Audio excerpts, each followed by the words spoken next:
పెంచలకోన పుణ్యక్షేత్రంలో కొరవడిన పర్యవేక్షణ ఈవో పట్టించుకోక కనీసం ఫోన్లో కూడా దొరకని ఈవో ఎమ్మెల్యే ఫోన్ చేస్తే ఎత్తరు కానీ ఈవో మాత్రం ఫోన్ ఎత్తే ఓపిక లేనట్టుంది. ఎమ్మెల్యే ఓసారి పెంచలకోన మీద దృష్టి పెట్టండి. కోనలో పనిచేసే కింద స్థాయి సిబ్బందిదే రాజ్యం. భక్తులు ఇబ్బంది ఎవరికి చెప్పుకోలేక దర్శనం చేసుకుని తిరుగు ప్రయాణం. పూర్తిగా కొరవడిన పర్యవేక్షణ. దాదాపు సంవత్సరం పాటు చైర్మన్ లేనప్పటికీ దేవస్థానంలో ఈవోగా డిప్యూటీ కమిషనర్ హోదాలో ఉన్న వ్యక్తి భక్తులకు కనుచూపు మేరలో కూడా కనబడటం లేదు. అటు కోన వైపు కూడా వెళ్లారన్న ఆరోపణలు కూడా ఉన్నాయి. వారానికి ఒక్కరోజు అది మొక్కుబడిగా వచ్చి ఆయన కార్యాలయంలో ఆయన గదికి అంకితమై వెళ్లిపోతున్నారు. కోనకు వచ్చే భక్తులు ఏమైనా ఇబ్బందులు ఉంటే ఎవరికి చెప్పాలో అర్థం కాక స్వామిని దర్శనం చేసుకుని వెళ్తున్నారు. దీనినే వరప్రసాదినిగా భావిస్తున్న కింద స్థాయి సిబ్బంది మొత్తం మాదే అన్నట్టు వ్యవహరిస్తున్నారు. దీంతో స్వామివారి ఖజానాను భారీగా దోచేస్తున్నారు అన్న ఆరోపణలు కూడా ఉన్నాయి.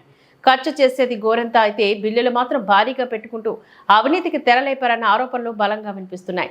వీటన్నిటిని చెక్ పెట్టేలా స్థానిక ఎమ్మెల్యే కూరుగొండ్ల రామకృష్ణ జోక్యం చేసుకుని నూతన పాలక వర్గాన్ని నియమించి కోనలో ఖాళీగా సూపరింటెండెంట్, జూనియర్ సహాయకులు వంటి ఉద్యోగాలను పూర్తి స్థాయిలో నియమించి జవాబుదారీతనం ఉండేలా, కోనలో ఆధ్యాత్మికత వెల్లివిరిసేలా పూర్వ వైభవం తీసుకువచ్చి పెంచలకోన పుణ్యక్షేత్రం యొక్క పవిత్రను కాపాడాలని భక్తులు కోరుతున్నారు.